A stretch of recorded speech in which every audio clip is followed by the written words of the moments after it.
So, Man, what inspired you to create the podcast Integrated Minds with me? Well, there's a lot of really great, interesting stuff out there. There's a lot of very helpful stuff out there. There's all different modalities that people are using for integrating, for getting the physical, mental, emotional, spiritual stuff into some kind of an alignment. There's a lot of potential out there, but it's also something that needs to be sorted through. You need to be able to look at it with a bit of a critical eye, and that's something that I think that we both really do well. We can look at alternative stuff, we can look at spiritual stuff, but we do it in a kind of grounded way.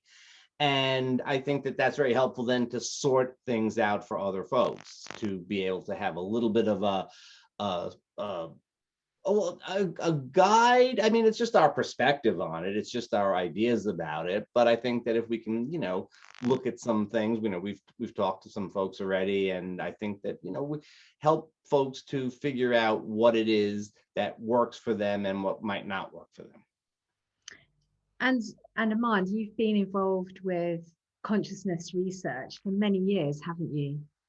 Interested in the evolution of consciousness, and you studied at the California Institute of Integral Studies, didn't you? You did your PhD there. I did, yeah, I did. And with my dissertation advisor was a psychologist and very much into development of consciousness. And I'm a little proud of the fact that the Esalen Institute sponsored my dissertation research too.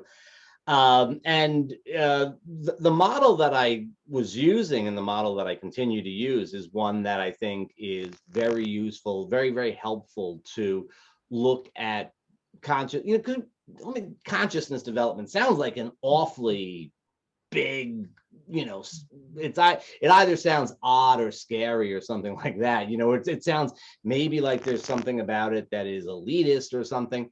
But you know what? It's really just saying that, we move ahead to greater levels of understanding, that we can encompass more as we go along.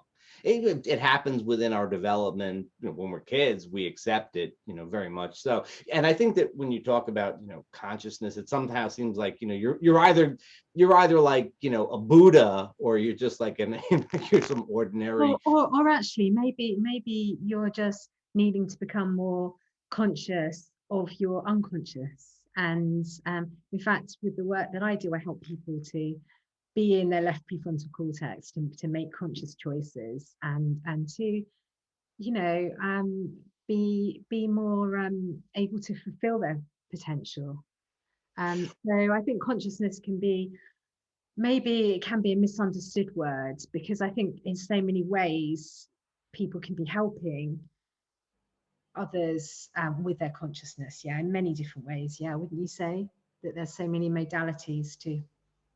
Well, and that's the thing, like you have that kind of, there are gradations between, or our ordinary mind and Buddhahood. There's a lot of gradations in between, Exactly. Sometimes it's just about being more in control of the unconscious parts of you that are holding you back in life.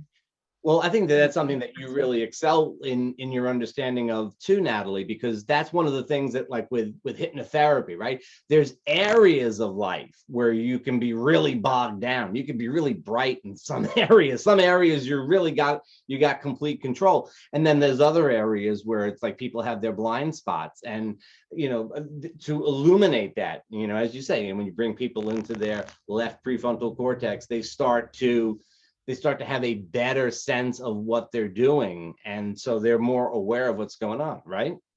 Absolutely.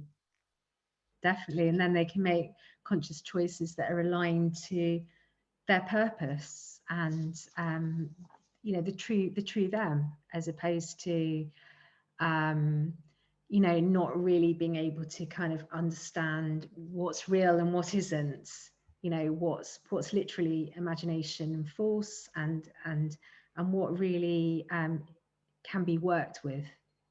you know. I mean, it doesn't mean imagination is gone, because imagination is so important, and creativity, and but it's just, it can get, people can get into trouble when they can't work out the difference between what is the sort of the higher part of themselves, that kind of has the knowledge and wisdom, versus the chattering mind, the chattering monkey, the automatic self-talk that's coming in and isn't always helpful.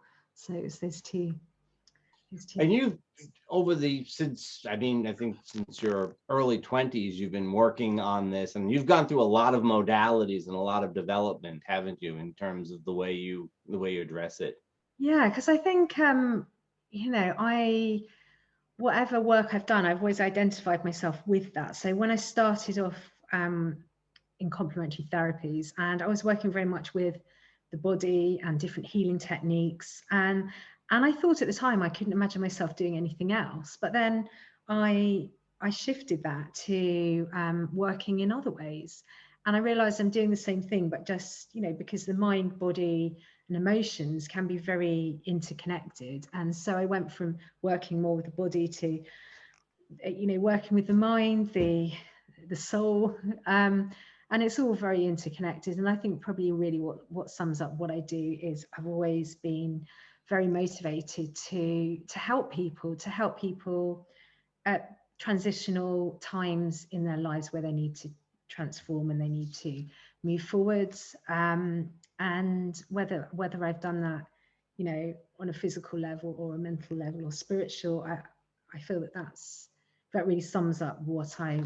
do, and to help people to be aligned to their purpose and the true them, to get to know themselves more and to make better choices. And also with the astrology as well, which is very useful for that. It is a useful tool, not very well accepted, but It's not very well accepted, but yeah, very useful tool, isn't it, for people to, and my own life, astrology helped me so much to understand myself. Actually, I would say it's the best ever psychological profiling tool. It makes others seem really quite basic. It's incredible, isn't it, on that level? it is. If it's used on that level, and I mean, I would have to say that it works on many different levels, depending upon where a person is. I mean, it can really way beyond personality. Yeah, way beyond that. You can go into so many beyond or below I mean, or below or around or. Yeah, so it's interesting with you, because you did your dissertation, didn't you, on the psycho-spiritual development of psychic mediums. Yeah. So that overlap between psychology and spirituality, which fascinates me as well, because and I think I just wonder whether that's where things are moving more towards, where science is meeting spirituality more, so that the facts are being able to be backed up by mysticism. Yeah, or mysticism backed up by the facts, or the way around. I was I did the research on psychic mediums, and my intention was to show that they were just like everybody else. That was my basic idea. It was, they're just like everybody else, except they have this additional skill and ability. And so I found a group of really successful psychic mediums, and I thought that was a good way to look at it, and people who identified as such. This was not people who were just sort of doing it. These were people who were professionally identified with it. Yeah.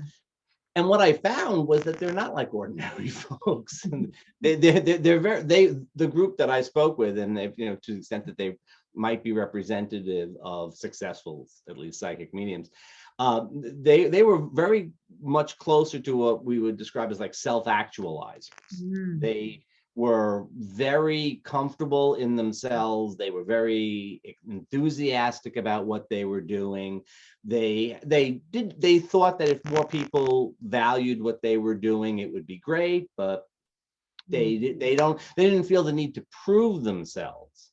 And in the astrological community, it's very different. And I'll get in a little trouble for this, but there's this big, push of like, we have to prove ourselves, we have to validate ourselves, we have to validate astrology. And it's really, it's not the most helpful thing, because I think that eventually you have to just sort of get the perspective there of, what I'm doing has value. You get the bigger picture, don't you? You have to allow the intuition to take over, and maybe psychics are, because they have this sixth sense which is guiding them. It's like a survival tool, isn't it? A guidance tool as well. And it's something that as humans, everyone does have the ability to tap into that and to develop it. But with some people, it's just there naturally, and for others, they might need to train in it, or they're very blocked to it. But it's incredible sixth sense, isn't it, that can really help you and save you a lot of time, because you don't have to go from A to Z. You can just like take a shortcut, and things can take much less time for you. It's funny, exactly what they said was, this is something that everyone has. This was one of the points that they all made, was this is a skill and ability that everybody has, which, I mean, to me, it's well, that just means I'm a bad psychic medium, because I don't have those skills so developed. Although, when you start paying attention to it, you can do more than you think. That little like inner voice where you sense, oh, I don't get a good feeling about this, or you have that kind of instinct about something or someone, and it proves to be true, and that's the sixth sense working, isn't it? Or knowing. I mean, I'm always I can think of someone I haven't seen for ages, and they will phone the next day, or so. Yeah, I think it just happens probably naturally for so many people that they're not always consciously aware of it, maybe because it's just there. It's just part of them. I think too, it happens a lot, I think, but I believe that we kind of tune into it when there's when something more important. And I think that's something that psychics generally recognize, that the stuff that comes through that actually pops up into conscious awareness is stuff that has a higher emotional content to it. Whereas, if you wanted to, if I wanted to wonder, like, I wonder what Natalie's having for breakfast. I mean, it's not a high emotional content type of thing. I might not be able to do that, but when something important happens, it makes more of an impression. And those are always the things that get filed away, in that inner library, Mm-hmm. The file system, isn't it? It's always the charged emotional events.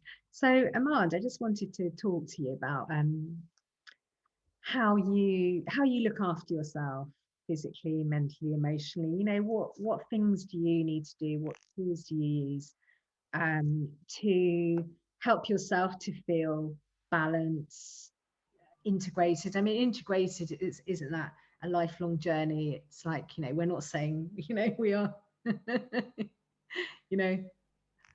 Well, yeah, but you try. That's the whole thing. We are humans, but it's that potential, isn't it? It's that intention, to feel that clarity and balance and wholeness as much as one can in the world that we live in. As much as you can. And I think, in our conversation with Andy Workman a couple of weeks ago, he pointed out one of the things that it's a beautiful point. Like sometimes it doesn't work. Sometimes you're all over the place. Sometimes you're having a really bad day, and it's like, you got to be able to accept that too. It's like, you're not trying to get yourself in some unrealistic state.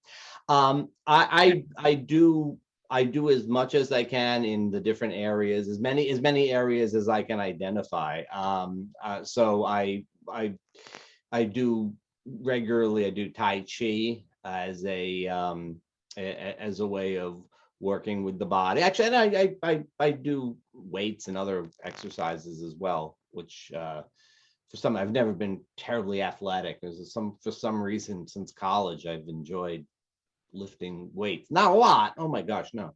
But a little bit of it. But meditation, I think that meditation is the key thing. If you don't meditate, you take that little voice in your head seriously. You The chattering minds. Yeah, the you automatic. think you're brilliant. You think you're thinking this Yeah. thought for the first time, and Yeah. you meditate. You go, oh my gosh, it's not. You're watching reruns all day long, and then a lot of them aren't even yours. A lot of them are commercials for other people. You know, it's really so that's a key thing. And then you try to do other. I read as much as possible and broad subjects, and I play musical instruments. Yeah, see, music is just, I think it's amazing actually to be a musician. Yeah. Well, musician always seems. Amazing creative outlet, isn't it? Yeah. Yeah. I mean, it's a real joy, and playing with others is a real joy, which during the pandemic has been something that has been lost, and it's very difficult. Have you played with them online? Do you still It doesn't keep work up that your well. band? Because you're in a band, aren't you? Yeah, I used to be in 3. So Really? the numbers decreasing rapidly as time goes along. Oh, But yeah, actually, one of the bands is going to go on tour, but I'm not going to go with them because of the situation, our situation with the pandemic and all of that. But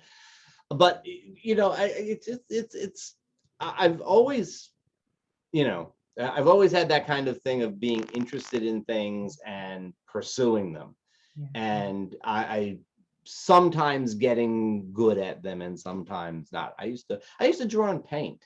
I don't know if you knew that. I used to draw and paint. No, I didn't. No. I, No. was, I have a couple of paintings Wonderful that I pastime. like, and a few drawings that I was like, surprisingly good. I wonder if I could still do it. Well, never get bored. You're a very well-rounded person too. You're also someone that's not you haven't shoehorned yourself into a corner with things, right? No, I mean, I don't get bored. I've got too many interests, you know. Um, yeah. Yeah, so for me, I love the countryside. I love walks. I find that balances me. I just love walking with my dogs. I love things like foraging, these kind of things. You know, looking for mushrooms, picking Mushrooms, garlic leaves, all these yes. kind of things. Yeah, I love all this, and I love cooking. Plant-based cooking. I also, because I used to do aromatherapy when I was, well, decades ago. I was qualified. I did it as a profession for a while, and I just love making, you know, my lotions and potions, and I just love it. So I've always got essential oils diffusing, or I'm making things, and so yeah, I love that. I meditate. Yeah, and yoga. Oh, yoga. And Yoga's hard. I took a yoga class once. This is hard. Tai Chi. I've always loved yoga. Yeah, I never really got into Tai Chi. I found that really difficult actually, but yoga, and I actually love skipping. I do. I prefer skipping to like running. Yeah. I mean, I hate running. it's a really good exercise actually, skipping and then some yoga. It's been staying flexible. So yeah, all of those things I feel, you know, feed me. They feed, you know, balance me, make me feel good, and healthy. So So So yeah. professionally, you've gone from being Mm. like you've sort of gone body to mind, spirit, Yeah. but in your own life, you kind of maintain everything. Yeah.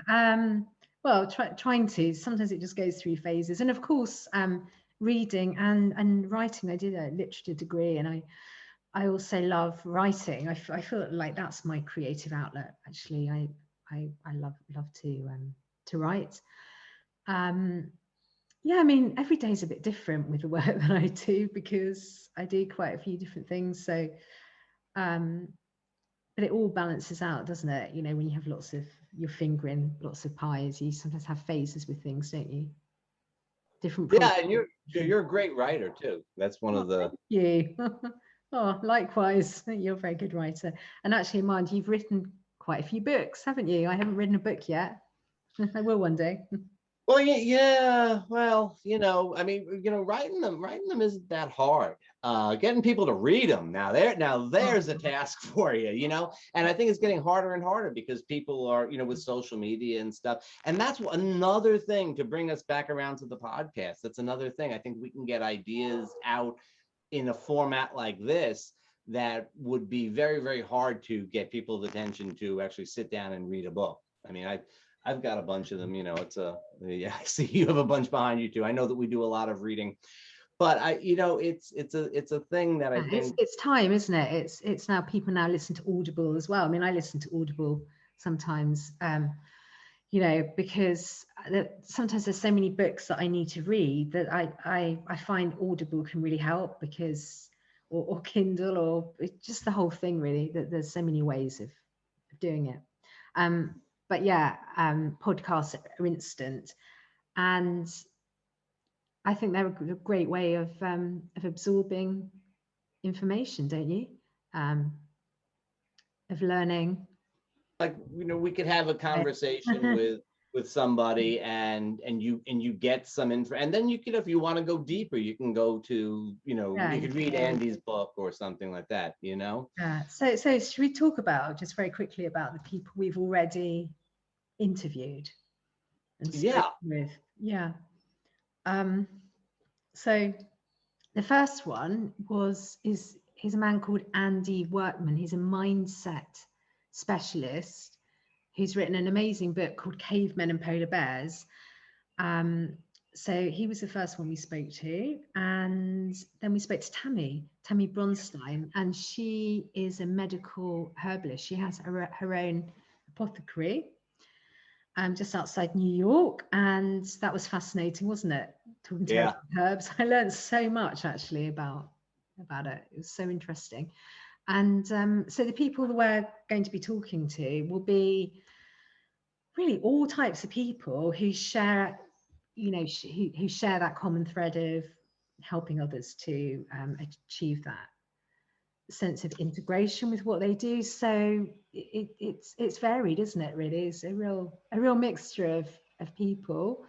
Well, that's another cool thing about podcasts. That's another thing that inspires, right? Yeah, definitely. Talk to a lot of people about interesting people about interesting things. Eclectic, diverse, all that. Well, yeah. So we're doing one tomorrow. Yeah, right? yeah. We are doing one tomorrow with James Banfield, and he is an NLP specialist. So we're going to be talking about mind reboot, because that's his new therapy that he's created. So do watch out for that one. So it's coming soon, and yeah, we look forward to you joining us throughout the podcast.